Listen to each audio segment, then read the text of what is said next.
নমস্কার প্রিয় দর্শক। আমার পেছনে এখন এই যে ভিডিওটি আপনারা দেখতে পাচ্ছেন, যেখানে মীনাক্ষী মুখার্জি জনসংযোগ তৈরির কাজ করে চলেছেন ধারাবাহিকভাবে।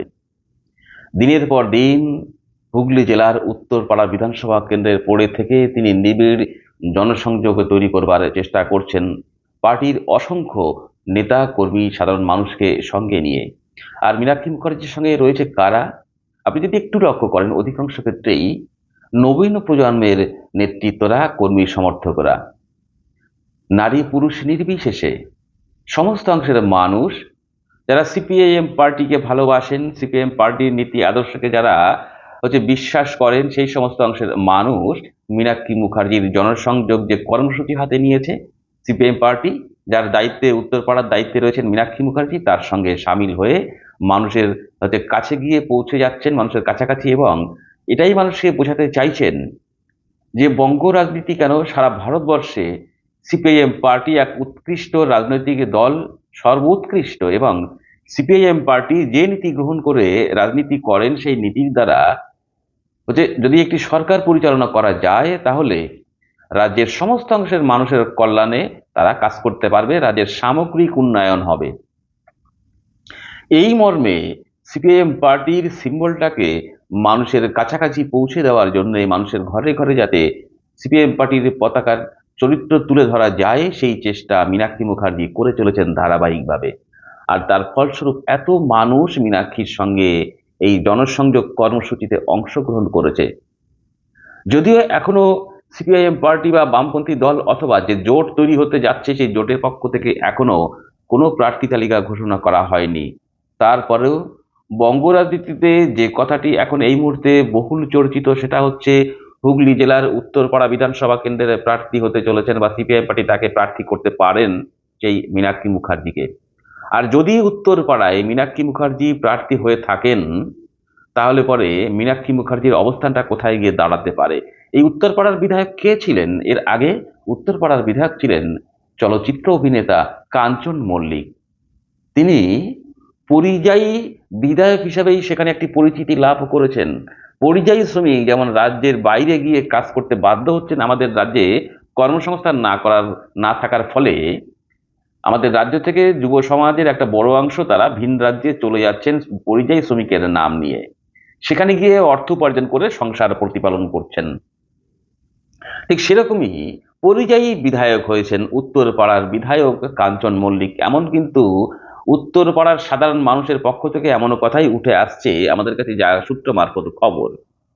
স্বাভাবিকভাবেই এবার উত্তরপাড়া বিধানসভা কেন্দ্রে তৃণমূলের পক্ষ থেকে প্রার্থী কাঞ্চন মল্লিক হওয়াটা প্রায় নায়ের খাতায় চলে গেছে। যেটাই এই মুহূর্তে কানাঘুষো শোনা যাচ্ছে, রাজনৈতিক মহলে একটা কথা উঠে আসছে, অতি সম্প্রতি যে তৃণমূলের খুব ঘনিষ্ঠ হয়েছেন বলে মনে করা হয় সেই গায়ক ইমন চক্রবর্তী, এবং তিনি তৃণমূলের আরেকটু কাছে এসেছেন যখন তিনি তৃণমূল কংগ্রেসের পক্ষ থেকে উন্নয়নের পাঁচালীটা গানটা গাইলেন। তারপর থেকেই এটাই ধরে নিচ্ছে ইমন চক্রবর্তী তৃণমূলের একটু কাছাকাছি চলে এসেছেন এবং তৃণমূলের খুব প্রিয় পাত্রী হয়ে উঠেছেন, এবং মমতা ব্যানার্জির খুব ভালোবাসার পাত্রী হয়ে উঠেছেন ইমন চক্রবর্তী। এমনই কিন্তু রাজনৈতিক মহলে একটা চর্চা কিন্তু হয়ে চলেছে। স্বাভাবিকভাবে এ কথাটা শোনা যাচ্ছে, ইমন চক্রবর্তীরে এবার উত্তরপাড়া বিধানসভা কেন্দ্রে তৃণমূলের বিধায়ক পদপ্রার্থী হিসাবে দাঁড় করানো হতে পারে। আর ইমন চক্রবর্তী ওই এলাকারই মানুষ, যদিও তার পড়াশোনা বেলুড়ে। স্বাভাবিকভাবেই ইমন চক্রবর্তী যদি প্রার্থী হয়, তাহলে ইমন চক্রবর্তী কোথায় দাঁড়িয়ে, বা ইমন চক্রবর্তীর রাজনৈতিক অবস্থান কি হতে পারে? এরপরে আরেকটাও কথা শোনা যাচ্ছে, এবার নাকি বিজেপির পক্ষ থেকে ওই উত্তরপাড়া বিধানসভা কেন্দ্রের গত বছরের প্রাক্তন সাংসদ, বিজেপির পক্ষের হেরে যাওয়া প্রাক্তন সাংসদ হচ্ছে লকেট চ্যাটার্জি। লকেট চ্যাটার্জিকে নাকি বিজেপির পক্ষ থেকে ওই উত্তরপাড়ায় বিধায়ক পদপ্রার্থী হিসাবে মনোনীত করতে পারে বঙ্গ বিজেপির পক্ষ থেকে। যদি এটাই হয়, আর যদি এই তিনটে প্রার্থী, একদিকে বামেদের পক্ষ থেকে মীনাক্ষী মুখার্জি, বা আপনি বামেদের পক্ষ বলেন বা জোট বলেন, জোটের পক্ষ থেকে প্রার্থী যদি মীনাক্ষী মুখার্জিকে করা হয়, তাহলে মীনাক্ষী মুখার্জির রাজনৈতিক অবস্থান, রাজনৈতিক ভবিষ্যৎ কি হতে পারে?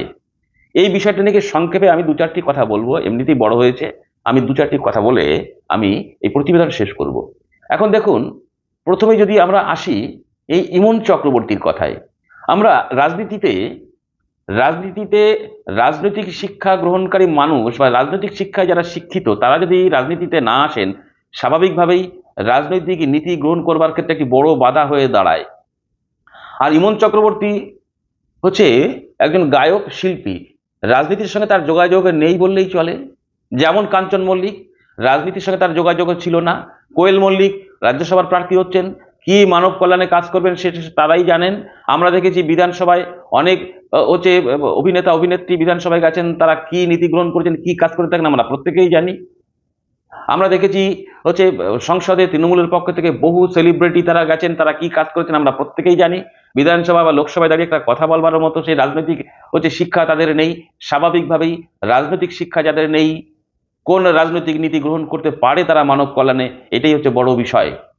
যদিও লকেট চ্যাটার্জি খানিকটা রাজনৈতিক শিক্ষা গ্রহণ করেছে, তিনি দীর্ঘদিন রাজনীতির সঙ্গে যুক্ত হয়েছেন, কিন্তু তৃণমূল কংগ্রেসের যদি ইমন চক্রবর্তীকে দাঁড় করানো হয়, ইমন চক্রবর্তী তার গ্রহণযোগ্যতা কতটা আছে রাজনৈতিক মহলে সাধারণ মানুষের কাছে? সাধারণ মানুষ সেটাই দেখেন, কোন রাজনৈতিক দল সঠিক নীতি গ্রহণ করে রাজনৈতিক কর্মকাণ্ড পরিচালনা করেন, কোন রাজনৈতিক দল দুর্নীতিমুক্তভাবে রাজনীতির সঙ্গে যুক্ত হয়ে মানুষের কল্যাণে কাজ করতে চায়, এটা মানুষ দীর্ঘদিন ধরে দেখে আসছেন। স্বাভাবিকভাবেই তৃণমূল কংগ্রেসের প্রতি যেমন মানুষের মোহভঙ্গ হয়েছে, বিজেপির প্রতিও মানুষের মোহভঙ্গ হয়েছে। কারণ তৃণমূল কংগ্রেস এমন কোনো নীতি গ্রহণ করতে পারেনি যে নীতিগুলো মানব কল্যাণে কাজে আসতে পারে, রাজ্যের সার্বিক উন্নয়ন ঘটতে পারে। রাজ্যের মানুষের কল্যাণ হতে গেলে রাজ্যের মানুষের হাতে অর্থের প্রয়োজন। অর্থের প্রয়োজন হলে রাজ্যের মানুষের হাতে অর্থের যদি আসতে হয় তাহলে তার কর্মসংস্থান প্রয়োজন। কর্মসংস্থান তৈরি করতে গেলে শুধুমাত্র সরকারি ক্ষেত্রে তো হয় না, বেসরকারি উদ্যোগেও শিল্প কলকারখানা গড়ে তুলতে হয়, যার মাধ্যমে একটা ব্যাপক অংশের মানুষের বেসরকারি ক্ষেত্রে হলে সেখানে কর্মসংস্থান হতে পারে। যারা সরকারি ক্ষেত্র বেসরকারি ক্ষেত্রেও চাকরি করবে না, তারা অন্যান্য বিভিন্ন পেশায় যুক্ত হতে পারে। তার মধ্যে আরেকটা বড় হচ্ছে কৃষি ক্ষেত্র। আজকে কৃষি ক্ষেত্রের অবস্থাও হচ্ছে সঙ্গীন অবস্থা। বামফ্রন্ট সরকারের আমলে কৃষি ক্ষেত্রে বহু ক্ষেত্রে প্রথম সারিতে ছিল, আজকে কৃষি ক্ষেত্র তলানির দিকে ঠেকেছে। কৃষি ব্যবস্থাও আজকে ভালো নেই, কৃষি ব্যবস্থা থেকে মানুষ মুখ ফিরিয়ে নিচ্ছে। স্বাভাবিকভাবে কৃষি ক্ষেত্র থেকে মুখ ফিরিয়ে নেওয়ার কারণ, কৃষিতে যত ফসল উৎপাদন করতে যে খরচ হয় সেই খরচ তারা তুলতে পারছে না। তাদের উৎপন্ন হচ্ছে ফসল বাজারে বিক্রি করে ন্যায্য মূল্য না পাওয়ার কারণে মানুষ লোকসানের মধ্যে পড়ছেন এই কৃষকরা। স্বাভাবিকভাবেই কৃষিক্ষেত্র থেকে মানুষ মুখ ফিরিয়ে নিচ্ছে। একটা সময় যে ব্যক্তি 10 বিঘে জমি চাষ করত, সেই ব্যক্তি এখন 4 বিঘে 5 বিঘে জমি চাষ করছে। ওই 10 বিঘে জমিতে যে কৃষি শ্রমিক লাগতো, এখন কৃষি শ্রমিক আরো কম লাগছে, অর্ধেকেরও কম কৃষি শ্রমিক লাগছে। স্বাভাবিকভাবেই 10 বিঘে জমিতে যদি 50 জন যে কৃষি শ্রমিক থাকতো, কাজ করতো, তাহলে 5 বিঘে জমি চাষ করার কারণে 25 জন কৃষি শ্রমিক উদ্বৃত্ত হয়ে গেল, তাদের হাতে কাজ নেই। স্বাভাবিকভাবে কাজ না থাকার কারণে আর কৃষিক্ষেত্র ক্রমাগতভাবে সংকুচিত হওয়ার কারণে মানুষ কর্মহীন হয়ে পড়েছে। আর আমাদের রাজ্যে শিল্প কলকারখানা নেই, সেইভাবে গড়ে ওঠেনি, মানুষ কর্মহীন হয়ে পড়েছে।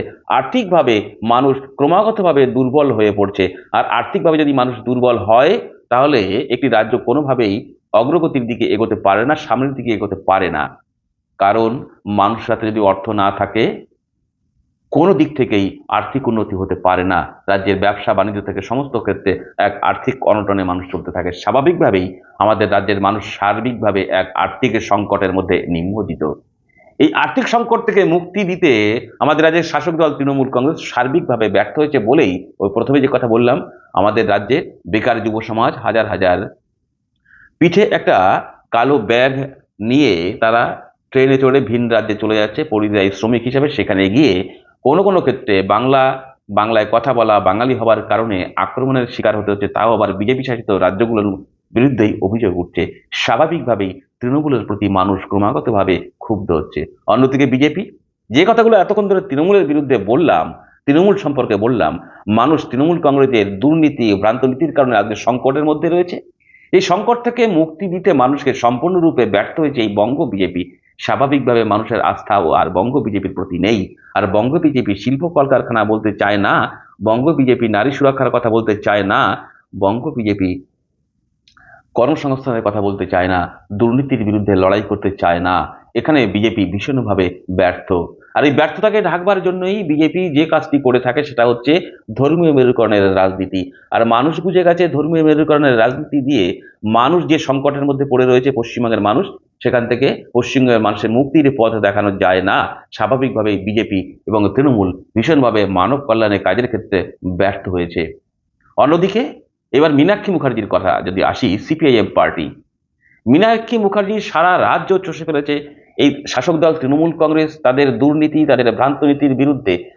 ভ্রান্ত নীতির কারণে মানুষ যে সংকটের মধ্যে রয়েছে, সেই সংকট থেকে মুক্তির পথ দেখানোর জন্যই বামপন্থী তথা সিপিআইএম পার্টি ধারাবাহিকভাবে আপোষহীন লড়াই সংগ্রাম করে চলেছে। ধারাবাহিকভাবে তৃণমূল এবং বিজেপির যে উগ্র হিন্দুত্ববাদী রাজনৈতিক নীতি, মানুষের বিভাজনের নীতি, যে অভিযোগটা বামপন্থীরা করে থাকে, সিপিআইএম পার্টি করে থাকে, এবং তৃণমূল কংগ্রেস এই মুহূর্তে যে নরম হিন্দুত্বের নীতি গ্রহণ করে চলবার চেষ্টা করছে, তার বিরুদ্ধে ধারাবাহিক লড়াই সংগ্রাম করবার ক্ষমতা রাখে, সোজা বুক হচ্ছে চিতিয়ে শির দ্বারা সোজা রেখে, সেটা হচ্ছে সিপিআইএম পার্টি।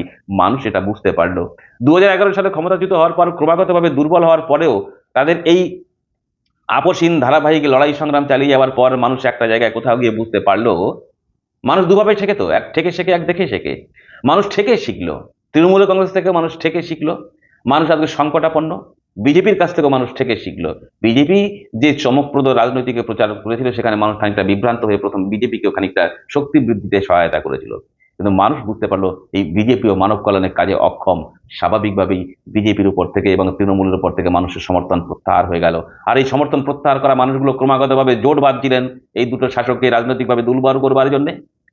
তারা খুঁজছিলেন কোন রাজনৈতিক দল প্রকৃত বিকল্প হয়ে উঠতে পারে, মানুষের কল্যাণে কাজ করতে পারে, নীতি গ্রহণ করতে পারে। তখন মানুষ দেখলো আবার সিপিআইএম পার্টি এই লড়াই সংগ্রাম জারি রেখেছে। স্বাভাবিকভাবেই এই দুটো দল থেকে সমর্থন প্রত্যাহার করে নিয়ে আবার সেই পুরনো ভালোবাসার দল সিপিআইএম পার্টি, যে পার্টির দিকেই মানুষ ঝুঁকতে শুরু করলো, তাদের উপরে আস্থা ভরসা বিশ্বাস রাখতে শুরু করলো। আর এই শিব বিশ্বাসকে হাতিয়ার করেই সিপিআইএম পার্টি একের পর এক তাদের বিভিন্ন কর্মসূচি গ্রহণ করে এই দুই শাসকের বিরুদ্ধে ধারাবাহিক লড়াই সংগ্রাম করে আজকে তারা শক্তি সঞ্চয় করেছে। প্রকৃত অর্থে এই মুহূর্তে পশ্চিমবঙ্গের বিরোধী রাজনৈতিক শক্তি তারা কিন্তু অর্জন করে ফেলেছে। বিজেপিকে শেষের বেঞ্চে বসিয়ে দিতে পেরেছে এবং দ্বিতীয় বেঞ্চে বসতে চলেছে সিপিআইএম পার্টি। যদি সবকিছু ঠিকঠাক থাকে, 2026-এ গণতান্ত্রিক উপায়ে যদি ভোটটা অন্তত করাতে পারে নির্বাচন কমিশন, এবং গণনা ক্ষেত্রে কারচুপি যদি আটকাতে পারে 2026-এ, তাহলে পরে অঘটন ঘটে যেতে পারে, তৃণমূল কংগ্রেস সরকার থেকে চলে যেতে পারে, এমন পরিস্থিতি তৈরি হচ্ছে।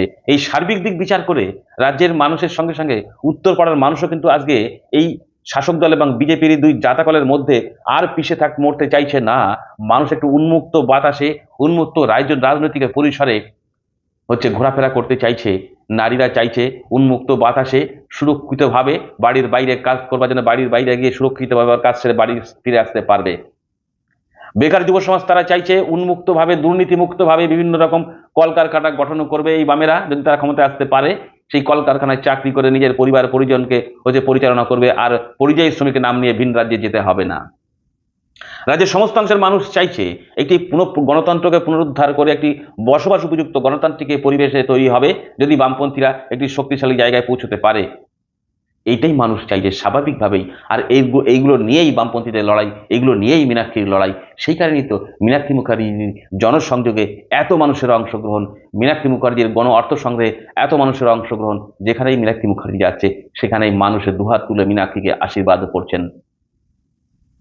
মানুষ চাইছেন প্রকৃত বিকল্প রাজনৈতিক চরিত্র, বিকল্প রাজনৈতিক নীতি গ্রহণ করতে পারে মীনাক্ষী মুখার্জির সিপিআইএম পার্টি।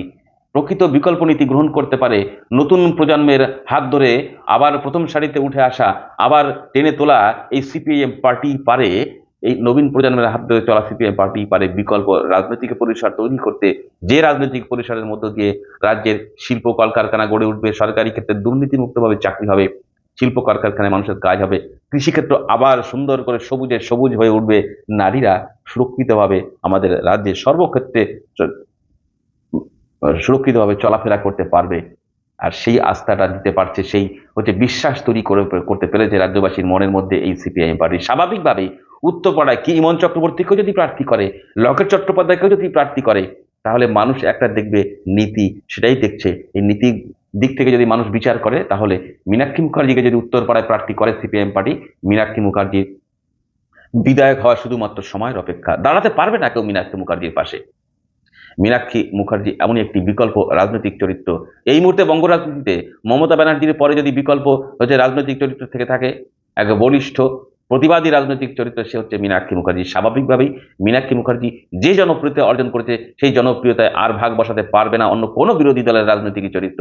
স্বাভাবিকভাবেই সিপিআইএম পার্টির পক্ষ থেকে মীনাক্ষী মুখার্জিকে প্রার্থী যদি করা হয় উত্তরপাড়ায়, মীনাক্ষী মুখার্জি হচ্ছে মানুষের রায় নিয়েই জিতে এসে বিধানসভায় প্রবেশ করতে পারবে বলেই মনে করা হচ্ছে রাজনৈতিক মহলের পক্ষ থেকে। এমনটাই কিন্তু কথাবার্তা উঠে আসছে। এইটাই ছিল আমার আজকের এই পর্বের প্রতিবেদনের বিষয়। আপনার যদি মনে হয় এই প্রতিবেদনটি প্রচুর সংখ্যক মানুষের কাছে পৌঁছে যাওয়া প্রয়োজন, তাহলে প্রতিবেদনটিকে প্রচুর পরিমাণে শেয়ার করবেন। দেখা হবে পরবর্তী আরেকটি প্রতিবেদনের সঙ্গে। ততক্ষণ ভালো থাকুন, সুস্থ থাকুন।